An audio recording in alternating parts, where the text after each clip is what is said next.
वाह, क्या आईपीओ है।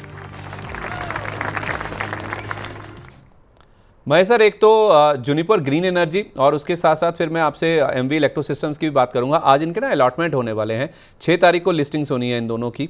और जूनिपर ग्रीन एनर्जी की जहाँ तक बात है, मैं कल इसका रिस्पांस देख रहा था सर। जिस तरह से हर कोई बोल रहा था कि सोलर एनर्जी सेक्टर में अभी ज़्यादा पैसा बनने की उम्मीद नहीं है, इसके वैल्यूएशन भी अपने पीयर्स के मुकाबले थोड़े से महंगे हैं, आप इससे दूर रहिए।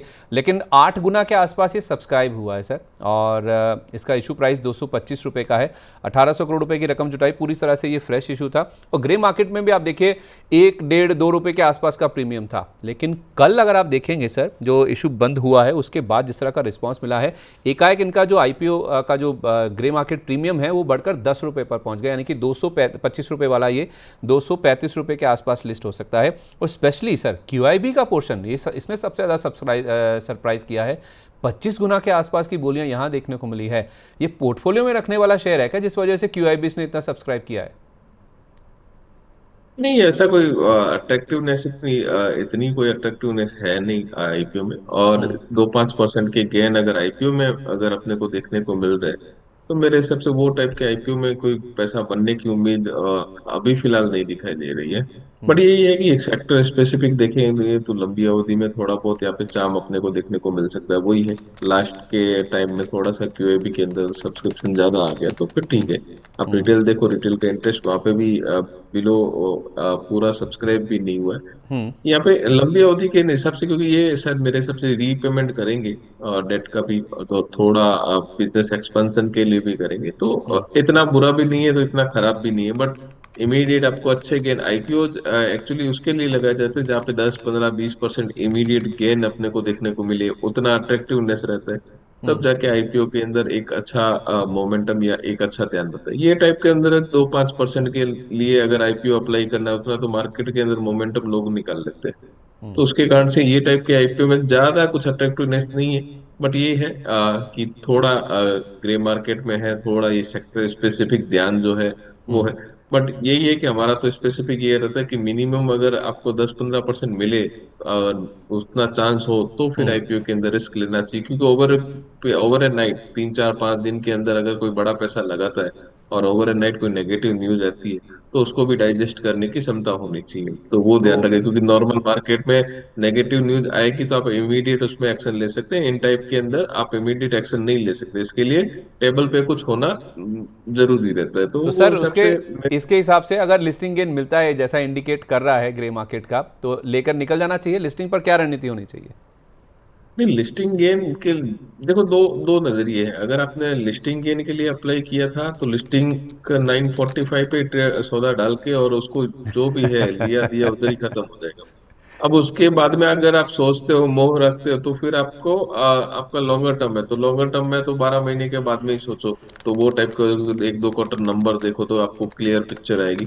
तो लिस्टिंग गेन का हिसाब फंडा एकदम क्लियर रखना चाहिए कि अगर मैंने लिस्टिंग गेन के हिसाब से लगाया तो मैं 10 बजे जो भी रहेगा उसमें स्क्वायर अप कर दूंगा, मैं ज्यादा मोह नहीं रखूंगा, जो मिला अपना, और नहीं मिला तो भी ठीक है, और नेक्स्ट आईपीओ में देखेंगे। तो लिस्टिंग गेन का सीधा सीधा यही स्ट्रेटेजी मार्केट के अंदर चलता है। और बहुत सारे लोग तो इसी के हिसाब से आईपीओ अप्लाई कर देते हैं, लिस्टिंग इन मिल गया, ले लिया, छोड़ दिया। अब कंपनी बढ़िया है, आपको लग रहा है कि नहीं ये साल भर रखने लायक है, 2 साल रखने लायक है, 5 साल रखने लायक है, तो फिर प्री प्लान कर दिया। लाइक एनएससी आईपीओ है, बीएसई था, डी मार्ट था, ये टाइप के आईपीओ में अपने को क्लियर कट था कि हाँ भाई यहाँ पे लॉन्गर टर्म रखना है। ये टाइप की कंपनीज के अंदर जो अपने को ध्यान है वो 1-2 क्वार्टर के बाद में क्लियर पिक्चर आती है, तो फिर आप देखोगे कि अगर अच्छा उसके नंबर आ रहे हैं और अच्छा बिजनेस कर रहे हैं, तो फिर हो सकता है कि आज जो अपन 235 में बात कर, हम 275 में भी इसको बाई करने की सलाह दें। तो वो टाइम के ऊपर डिपेंड करेगा, और ओवर टाइम जैसे जैसे नंबर आएंगे, जैसे जैसे परफॉर्मेंस आएगी कंपनी की, तो मार्केट वो टाइप से रिवॉर्ड कर सकते हैं। फिलहाल यही है कि लिस्टिंग गेन के लिए जिसने अप्लाई किया वो लिस्टिंग के टाइम एग्जिट हो जाए, उसके बाद में वापस से रिव्यू करे। Fair enough sir. Rajesh Sharma ji भी इस बीच हमारे साथ जुड़ चुके हैं। राजेश जी, बहुत स्वागत है आपका। Very good morning to you. Juniper Green के आईपीओ को लेकर आपका कोई व्यू सर?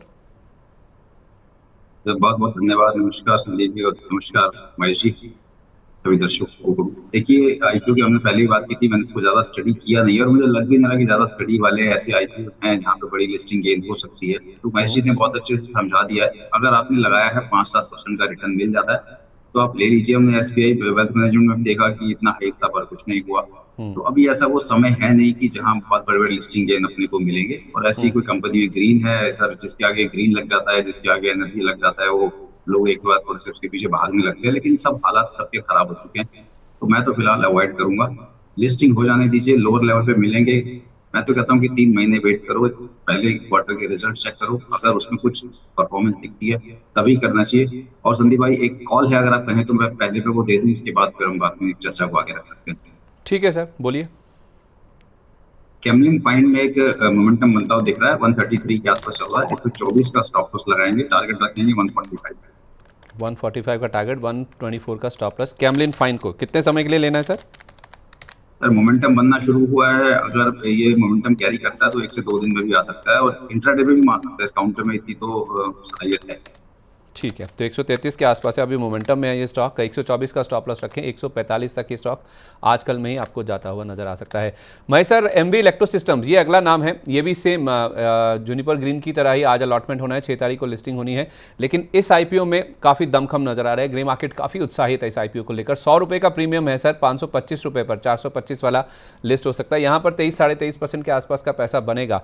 क्या लिस्टिंग गेन के लिए लिस्टिंग गेन लेकर निकले जिन्होंने लिस्टिंग के लिए अप्लाई किया था, या फिर मुझे याद है सर आपने कहा था इंडो एमआईएम इसको पूरा बेचिएगा मत, ये कुछ वैसी ही कहानी बनती हुई नजर आ सकती है, इसको होल्ड करें, थोड़ा बहुत अगर पूरा मुनाफा वसूली कर भी लें तो बाकी थोड़ा पोर्शन रखना चाहिए। क्या वैसे ही सिचुएशन है या पूरा बुक कर लेना चाहिए, जो मिला है लेकर निकल जाए? नहीं, यहाँ पे पार्सल प्रॉफिट बुकिंग की सलाह रहेगी। हो सकता है कि लिस्टिंग के बाद में वापस से थोड़ा सा डाउन साइड है, बट जिस हिसाब से अच्छे इन्वेस्टर का इनमें ध्यान है, उस हिसाब से मैं कहूंगा कि इसको पार्सली प्रॉफिट बुकिंग करना चाहिए, बाकी का होल्ड करना चाहिए। मधु केला जी की वाइफ का इसमें अच्छा खासा स्टेक है, अगर आप देखेंगे तो इतने बड़े इन्वेस्टर का अगर ध्यान है तो कंपनी को वेटेज दिया हुआ है, और इतना सारा उन्होंने कैपिटल अपना डाला हुआ है, तो काफी कुछ स्टडी किया हुआ रहेगा, जो हो सकता है कि नॉर्मल वे में शायद अपन उतना नहीं कर पाए, उन्होंने शायद डीपली किया रहे। मेरे हिसाब से ये इस आईपीओ में प्रॉफिट बुकिंग की सलाह रहेगी लिस्टिंग में, लेकिन पार्सल अगर आप होल्ड करना चाहे तो होल्ड कर सकते हैं। सर मणिपाल पे एक लास्ट आपका व्यू दे दीजिए। मणिपाल हेल्थ की ना कल लिस्टिंग होनी है, इसका अलॉटमेंट कल हो गया, 5 तारीख को लिस्टिंग होनी है। 590 रुपये का इशू प्राइस है, हालांकि इशू 5 गुना के आसपास सब्सक्राइब हुआ था, लेकिन ग्रे मार्केट इंडिकेट कर रहा है कि नेगेटिव लिस्टिंग हो सकती है, यानी कि 590 वाला 585 के आसपास खुल सकता है।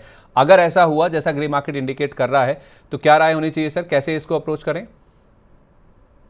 देखिए, मेरे हिसाब से ये मणिपाल में सारे ब्रोकरेज हाउस के अपने अपने अलग व्यूज रहे थे। मेरे हिसाब से हमारा एक पहले से अवॉइड का था, जब सब सारे इंस्टीट्यूशनल ब्रोकर जो थे उसको अप्लाई का कर रहे थे, तो हमारा व्यू एक न्यूट्रल था। काफी कुछ चीजें जो है हमने इसमें आइडेंटिफाई की है, जो लंबी अवधि के अंदर मेरे हिसाब से कंपनी के लिए सही नहीं है। तो वहाँ पे अगर आप देखेंगे, खाली अगर आंकड़े ही देखने हैं, तो फिर आप ठीक है, फिर आप उसको अप्लाई करो, होल्ड करो, वो टाइप के इवेंट देख सकते हैं। लेकिन इतनी सारी चीजें जो है अगर डीपली अगर देखेंगे तो उसमें काफी कुछ चीजें मिलेगी, और मेरे हिसाब से वो सारी चीजों को इग्नोर नहीं किया जा सकता है। इसके लिए मेरे हिसाब से तो ये टाइप के आईपीओज में अगर आपको 2 क्वार्टर एटलीस्ट देना चाहिए, 2 क्वार्टर के बाद में समझ में आवे क्या है। इतने सारे इश्यूज है, अगर आप लीगल इश्यूज भी देखेंगे तो काफी सारे लीगल इश्यूज है। अब वो लीगल इश्यूज कब क्या लाइबिलिटी क्रिएट कर देंगे वो पता नहीं है। अपन अभी बोलेंगे तो हो सकता है कोई बोले फेयर वैल्यू ज्यादा है, या कंपेयर्ड अपोलो से ही करे, नारायण हृदय से नहीं भी करे, तो काफी कुछ चीजें हैं जो मार्केट इसको शायद इग्नोर कर रहा है। हमारा ध्यान यहाँ पे अवॉइड गई था, पहले से अवॉइड कर रखा था, सबसे पहले ही शायद हमारा ध्यान रहेगा मार्केट के अंदर जिसको अवॉइड किया था। तो मेरे हिसाब से मुझे कुछ ज्यादा अट्रैक्टिव नहीं, लेस नहीं लगती। मीनवेल अगर किसी ने अप्लाई किया है और आईपीओ से ऊपर ट्रेड करता है आईपीओ वापस से, तो इमीडिएट प्रॉफिट बुक करने की सलाह रहेगी। और वापस से अगर लेना भी है तो 1-2 क्वार्टर आराम से वेट करके आराम से लेना चाहिए। ये टाइप की इंडस्ट्री कोई फायरवर्क्स इमीडिएट आपको करके कभी नहीं देती है, और काफी सारे अपॉर्चुनिटी इससे भी लोअर जहाँ पे पैसा अच्छा बन सकता है, या पैसा यहाँ पे लंबी अवधि में भी फायरवर्क जैसा ऐसा यहाँ पे ये इतने बड़े आईपीओज में कुछ मिलेगा नहीं। और ये इससे कंपेरेटिवली काफी कुछ हॉस्पिटल के स्टॉक्स जो है वो पड़े हैं लोअर पी पे, तो वहां पे पैसा बनने की गुंजाइश फिर भी रहती है। इसके लिए मेरी सलाह यहाँ पे प्रॉफिट बुकिंग की रहेगी। और अगर किसी को लेना भी है तो 1-2 क्वार्टर नंबर आराम से देखने के बाद में इसको एंट्री करें। 2-5% के लिए भागा दौड़ी करने की जरूरत नहीं है। मार्केट में 2-5% के लिए आप अपना पैसा तोड़ो, वो भी सही नहीं है। तो इसके लिए 2-5% को छोड़ दीजिए, थोड़ा वेट करिए, टाइम दीजिए। अगर पूरा ही क्लियरिटी आते हैं, लीगल इश्यूज रिजोल्व होते हैं और काफी कुछ क्लियरिटी आती है, तो फिर इसको वापस से आराम से देख सकते हैं। चलिए ठीक है, बहुत शुक्रिया आपका महेश सर अपना कीमती समय देने के लिए। जिन भी स्टॉक्स पर बातचीत हुई उनमें कोई डिस्क्लेमर? नहीं, जो भी अपन ने स्टॉक डिस्कस किए कंपनी के क्लाइंट के पास में हो सकते हैं। मेरा कोई स्पेशल पर्टिकुलर कोई ट्रेड नहीं रहता है। बहुत शुक्रिया आपका sir, wish you a very good day. वाह, क्या आईपीओ है।